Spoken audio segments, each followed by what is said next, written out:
नमस्कार बच्चों, हमारे चैनल पर आपका स्वागत है। अगर आप हमारे चैनल पर पहली बार आए हैं तो इसे जरूर सब्सक्राइब कर लें। साथ ही नए वीडियो के नोटिफिकेशन के लिए बेल बटन जरूर दबाएं। सब्सक्रिप्शन बिल्कुल ही मुफ्त है। आज का पाठ हमने लिया है रिमझिम भाग 5 से। पाठ का शीर्षक है जहाँ चाह वहाँ राह। जहाँ चाह वहाँ राह।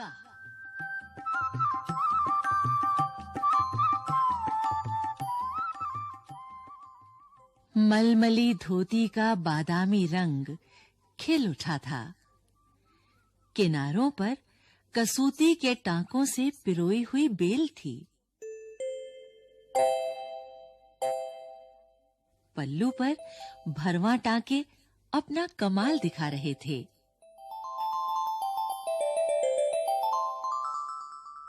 सुनहरे रुपहले बेल बूटों से जान आ गई थी मलमल में। इन बेल बूटों को सजाया था इला सचानी ने।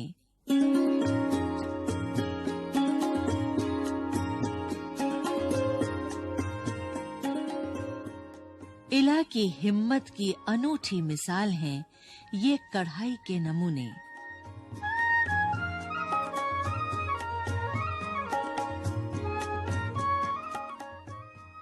छब्बीस साल की इला गुजरात के सूरत जिले में रहती हैं।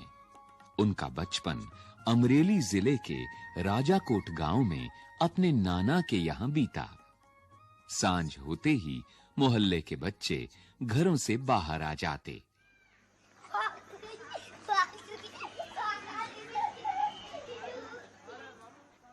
कुछ मिट्टी में आड़ी तिरछी लकीरें खींचते, कुछ कनेर के पत्तों से पिटपिटी बजाते, कुछ गिट्टे खेलते, कुछ इधर-उधर से टूटे-फूटे घड़ों के ठीकरे बटोरकर पिट्ठू खेलते।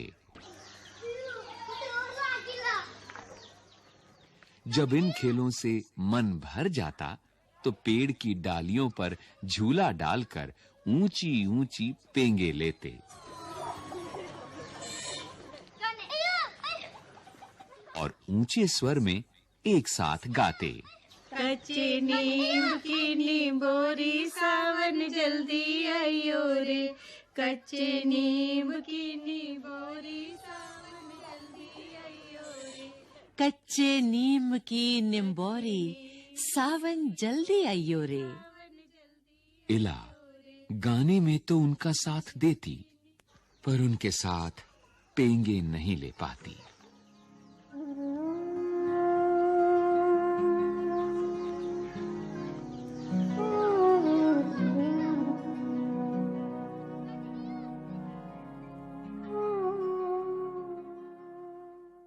रस्सी पकड़ने को हाथ बढ़ाती, मगर हाथ तो उठते ही नहीं थे।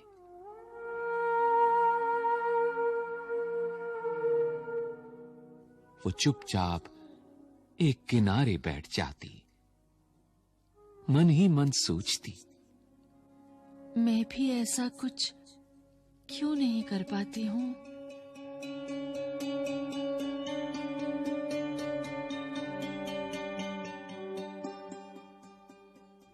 बच्चे भी चाहते कि इला किसी ना किसी तरह तो उनके साथ खेल सके। कभी कभार वो पकड़म पकड़ाई और विष अमृत के खेल में शामिल हो जाती, साथियों के साथ जमकर दौड़ती। मगर जब धप्पा करने की बारी आती तो फिर निराश हो जाती। हाथ ही नहीं उठेंगे तो धप्पा कैसे देगी।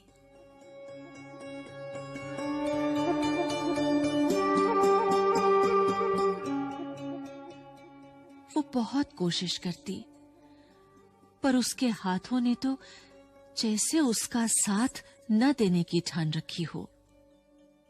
इला ने अपने हाथों की इस जिद को एक चुनौती माना।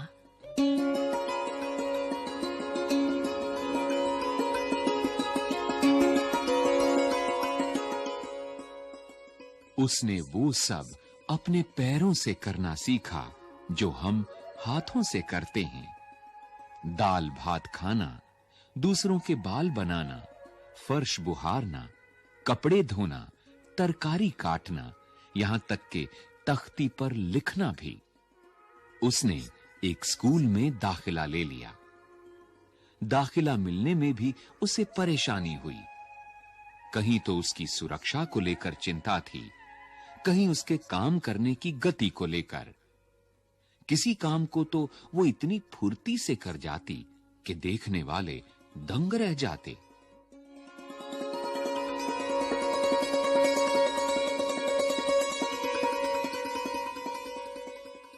पर किसी किसी काम में थोड़ी बहुत परेशानी तो आती ही थी।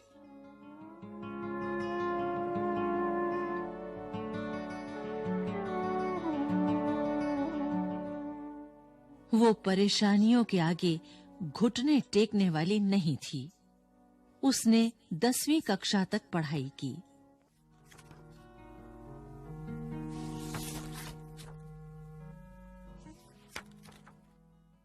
वो 10वीं की परीक्षा पास नहीं कर पाई।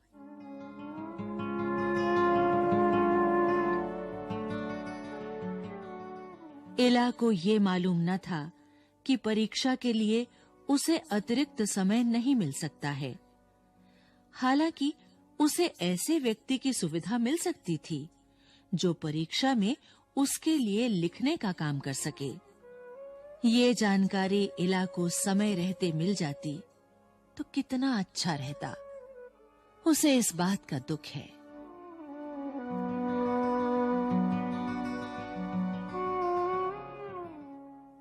पर यहां आकर सब कुछ खत्म तो नहीं हो जाता ना।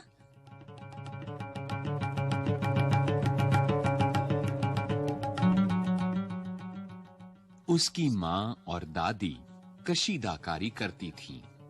वो उन्हें सुई में रेशम पिरोने से लेकर बूटियां उकेरते हुए देखती।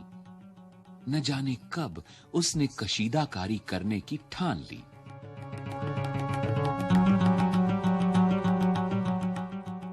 यहां भी उसने अपने पैर के अंगूठों का सहारा लिया। दोनों अंगूठों के बीच सुई थामकर कच्चा रेशम पिरोना कोई आसान काम नहीं था। पर कहते हैं ना, जहां चाह वहां राह। उसके विश्वास और धैर्य ने कुदरत को भी झुठला दिया।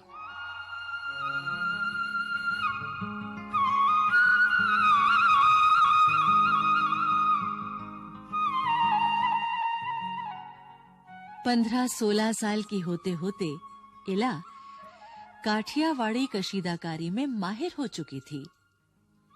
किस वस्त्र पर किस तरह के नमूने बनाए जाएं, कौन से रंगों से नमूना खिल उठेगा और टांके कौन से लगें, ये सब वो समझ गई थी।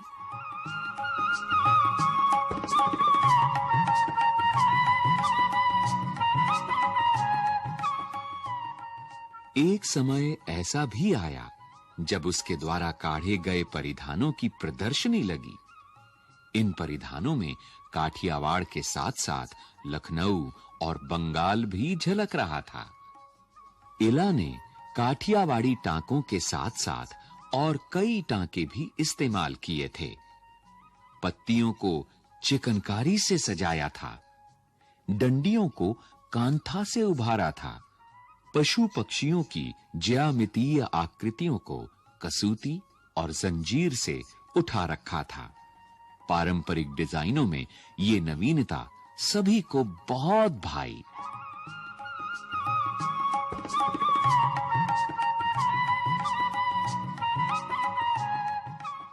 एला के पांव अब रुकते नहीं हैं।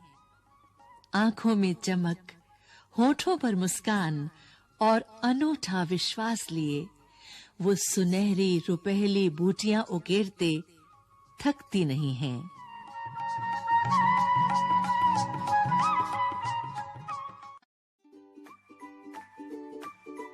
धन्यवाद बच्चों।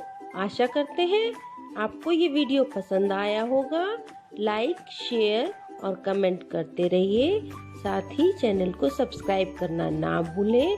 नमस्कार।